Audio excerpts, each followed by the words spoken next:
இது நம்மில் சில பேருக்கு இருக்கிற கெபி. ஒரு முக்கியமான ஒரு இன்ட்ரெஸ்டான குறிப்பொன்றை சொல்லுகிறேன். வெளிப்படுத்தின விசேஷத்தில் நீங்கள் பார்த்தால் 7 7 7 7 என்று நிறைய வரும்.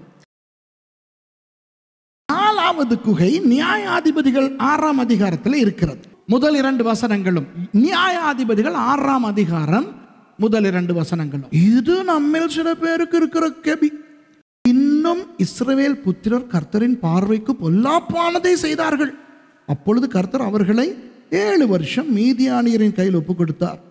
மீதியானியரின் கை இஸ்ரவேலின் மேல் பலத்து கொண்டபடியால் இஸ்ரவேல் புத்திரர் மீதியானியர் நிமித்தம் தங்களுக்கு மலைகளில் உள்ள கெபிகளையும் குகைகளையும் அரணான ஸ்தலங்களையும் அடைக்கலங்களாக்கி கொண்டார்கள். இந்த குகைக்கு நான் வைத்திருக்கிற பெயர் தான் பாவத்தின் குகை. ஏன் அந்த இஸ்ரவேலர்கள் கெபிகளுக்குள்ளே இருந்தார்கள்? தேவனுக்கு எதிராய் பாவம் செய்தபடியினால். இந்த ஒவ்வொன்றையும் குறித்து நான் தனித்தனியாய் பிரசங்கிக்கலாம், அதை நான் செய்ய விரும்பவில்லை. ஒரு முக்கியமான ஒரு இன்ட்ரெஸ்டான குறிப்பொன்றை சொல்லுகிறேன். வெளிப்படுத்தின விசேஷத்தில் நீங்கள் பார்த்தால் 7 7 7 7 என்று நிறைய வரும். வெளிப்படுத்தின விசேஷத்தில் அந்த 7 என்பது 7 கலசங்கள் 7 காலங்கள், இதெல்லாம் நியாய தீர்ப்பு சம்பந்தமானது. இங்கேயும் 7 வருஷம் மீதியானியர் கைக்கு இஸ்ரவேலை ஒப்புக் கொடுக்கிறார் ஆண்டவர்.